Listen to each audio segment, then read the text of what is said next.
Bem, sejam todos bem-vindos novamente a esse estudo do livro Mediunidade e Caminho para Ser Feliz. A autora é a Sueli Caldas Schubert e nós vamos iniciar o capítulo 2, que diz o que é mediunidade. Então vamos lá. A mediunidade é a faculdade humana natural que possibilita ao indivíduo o intercâmbio com o mundo espiritual, comunicação entre os dois planos da vida. É a faculdade dos médiuns, sendo extremamente bela e enriquecedora quando exercida para fins nobres e elevados, né? Aí nós podemos fazer uma pergunta, né? Por que temos a mediunidade, né? Nós temos a mediunidade porque nós pedimos para ter essa mediunidade, imploramos para ter a mediunidade, né? Se nós consultarmos os livros de André Luiz, nós vamos perceber e verificar que a mediunidade ela é muito bem tratada lá no plano espiritual antes de reencarnarmos, né? Existem cursos que duram às vezes 10, 15, 20 anos para nos prepararem para exercermos a mediunidade, né? E por que nós pedimos e imploramos para ter a mediunidade, né? Porque através das encarnações nós sempre erramos muito, né? E a mediunidade é uma oportunidade de revermos tudo isso, né? De nos voltarmos para a divindade, né? Agora, alguns conseguem entender isso e exercem a mediunidade bem exercida. Muitos também não conseguem, né? E aqui ela vai dizer a Sueli que a mediunidade ela está presente em todos os lugares, em todas as sociedades, né? E aí a gente pegando também aqui no livro Libertação, do André Luiz, nós podemos perceber a verdadeira situação de cada um de nós sobre a mediunidade. Então ele diz assim aqui na Libertação: encerrados ainda na lei de retorno, ou seja, nas reencarnações, temos efetuado multisseculares recapitulações por milênios consecutivos. Ou seja, nós temos falido por milênios consecutivos. Expressamo-nos coletivamente, sabemos hoje que o espírito humano lida com a razão há precisamente 40 mil anos, né? Então vejam quantas vezes nós reencarnamos, né? Então hoje, nessa atual encarnação, é a grande oportunidade para revermos tudo isso através da mediunidade. Bem, mas continuando aqui o livro da Sueli, ela diz: a mediunidade sempre esteve presente na história da humanidade. Os espíritos, em todo o curso dos tempos, entraram em comunicação com os seres humanos, assinalando as suas presenças, atestando a imortalidade da alma, a continuidade da vida e a possibilidade de intercâmbio entre os planos visível e o invisível. As tribos mais primitivas tinham conhecimento dessa possibilidade, e aqueles em que o dom mediúnico se especializava eram considerados pajés ou feiticeiros, e eram encarregados de realizar a medicina primitiva da época e consultados quanto ao futuro, cabendo a eles interrogarem as forças invisíveis quanto ao êxito ou fracasso das ações que empreenderiam. Então, vejam que claramente a mediunidade, ela não é de hoje, não é? Ela vem lá dos idos tempos, né? E aí ela continua: na antiguidade, os médiuns eram muito respeitados. Você já deve ter ouvido falar muito deles, pois eram conhecidos como oráculos, pitonisas, profetas e etc. Na Idade Média, foram considerados bruxos e eram caçados e levados às fogueiras. Assim aconteceu, por exemplo, com Joana d'Arc, a jovem camponesa que, atendendo às determinações dos seus guias espirituais, lutou à frente do exército francês para libertar a sua pátria. E por declarar publicamente que os ouvia e lhes obedecia, foi condenada a morrer queimada, né? Então, os médiuns foram muito perseguidos, né? Hoje nós já não temos mais esse problema, né? Podemos declarar livremente a nossa religiosidade. Modernamente, a mediunidade é admitida, reconhecida em muitos lugares do mundo, respeitada, embora ainda existam aqueles que a neguem, mesmo com todas as evidências e comprovações. O Espiritismo elevou a mediunidade à categoria de missão, mostrando que o seu exercício deve ser realizado de maneira altruística e apresentando uma obra básica que propõe uma metodologia altamente educativa, esclarecedora e norteadora, que é o Livro dos Médiuns, cujo autor, Allan Kardec, é o codificador da doutrina espírita, né? Então, vejam que a doutrina espírita, né, nos deu todo esse embasamento através dos livros de Kardec. Mas a mediunidade não é privilégio do espiritismo. Ela existe e se manifesta em indivíduos de todas as religiões.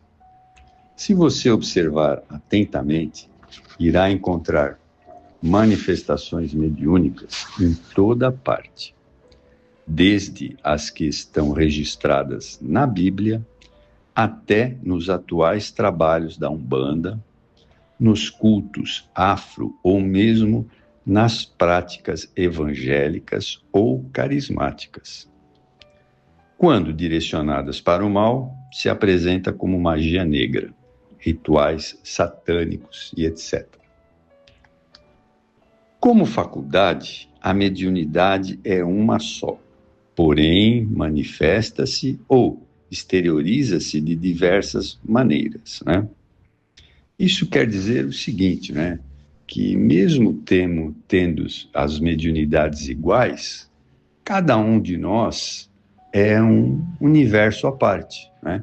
Então, as mediunidades podem ser iguais, mas diferentes entre si para cada médium, segundo a sua necessidade, segundo os seus esclarecimentos, né? Mas vamos lá. Kardec a divide em dois grandes grupos: os efeitos físicos e os efeitos intelectuais. Vamos comentar os efeitos físicos. Caracterizam-se por efeitos sensíveis que podem ser vistos, ouvidos ou percebidos por todos os presentes, sem que necessariamente sejam médiuns ostensivos. São objetos que se movem, ruídos, deslocamentos, materializações de espíritos, transportes de objetos de um local para outro, escrita direta e etc. Para ocorrerem tais fenômenos mediúnicos, é imprescindível a presença de um médium para efeitos físicos, que são bem raros hoje em dia, né? São médiuns especializados que têm a capacidade de exteriorizar um fluido denominado ectoplasma, né? Então, hoje em dia, é muito difícil nós vermos esse tipo de mediunidade, né? Esses fenômenos de efeitos físicos, né? Por quê? Porque eles exigem muito do médium, né? E hoje a gente sabe que a mediunidade, ela se presta para aquilo que a gente vê exatamente na Casa Fabiano, né? Auxiliar aqueles irmãos que ainda não perceberam que desencarnados, para as curas que são necessárias, né?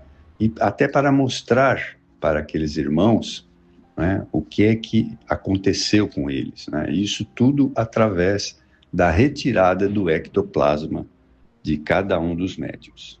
Bem, depois dos efeitos físicos, a Sueli Caldas Schubert vai falar dos efeitos intelectuais.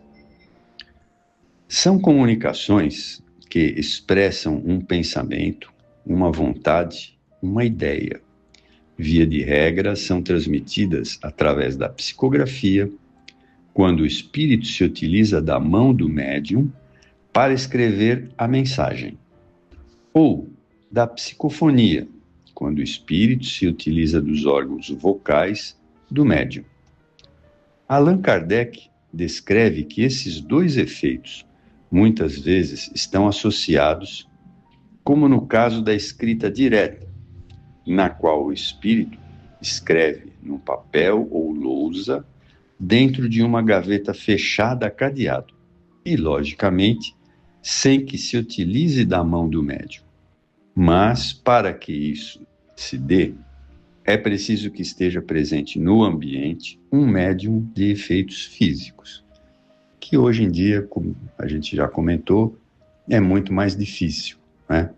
Porque exige muita energia do médium.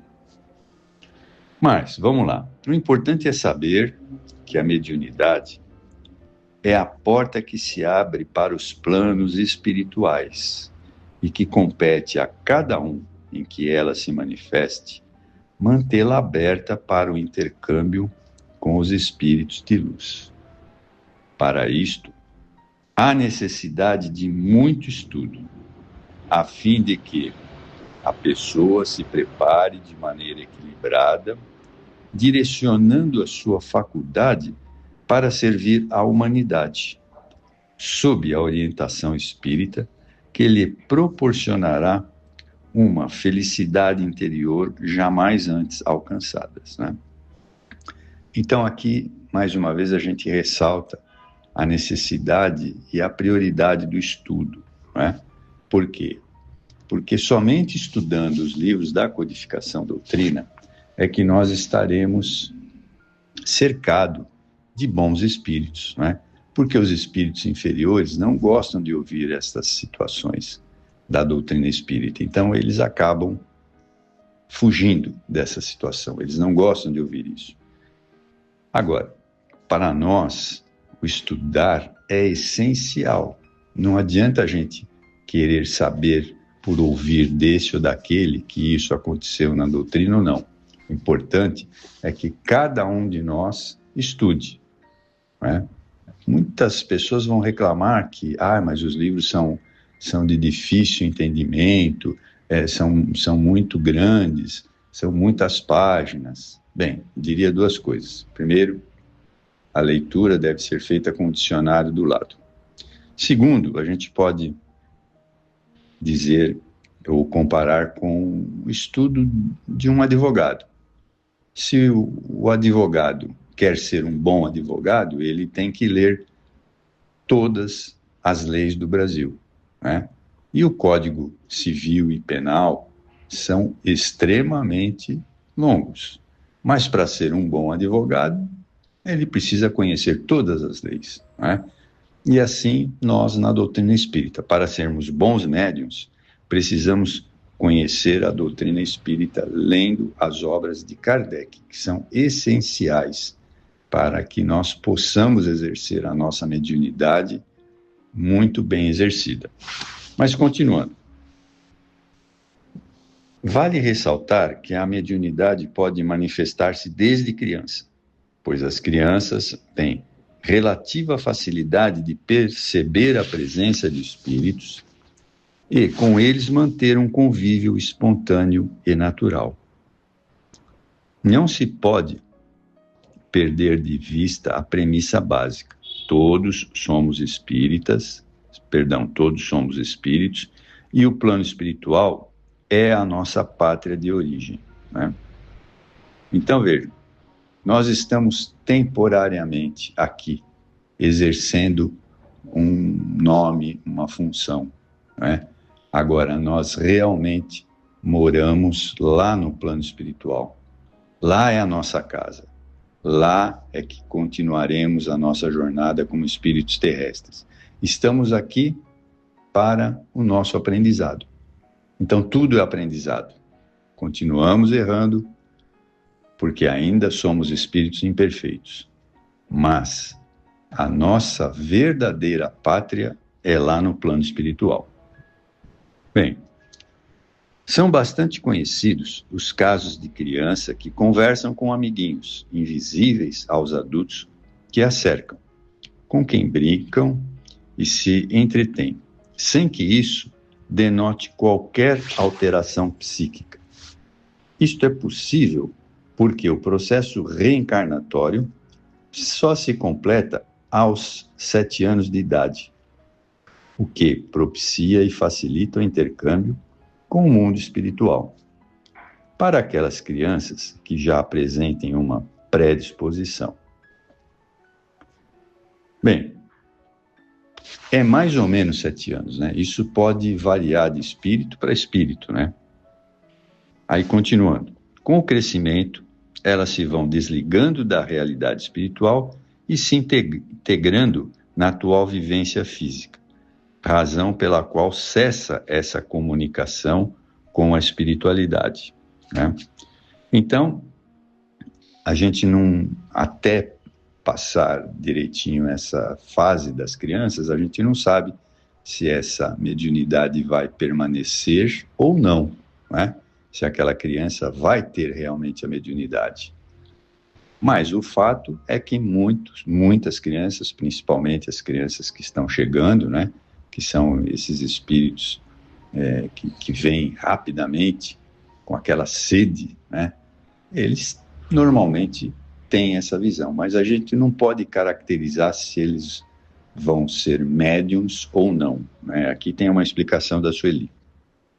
Ao observarem o fato, os pais devem evitar reprimendas, como também não incentivar ou não contribuir para intensificar este intercâmbio natural, o que iria exaltar a imaginação infantil. É de bom alvitre distraí-las com outros brinquedos e observar cuidadosamente até que ponto isto as influencia, para que não haja prejuízos, né?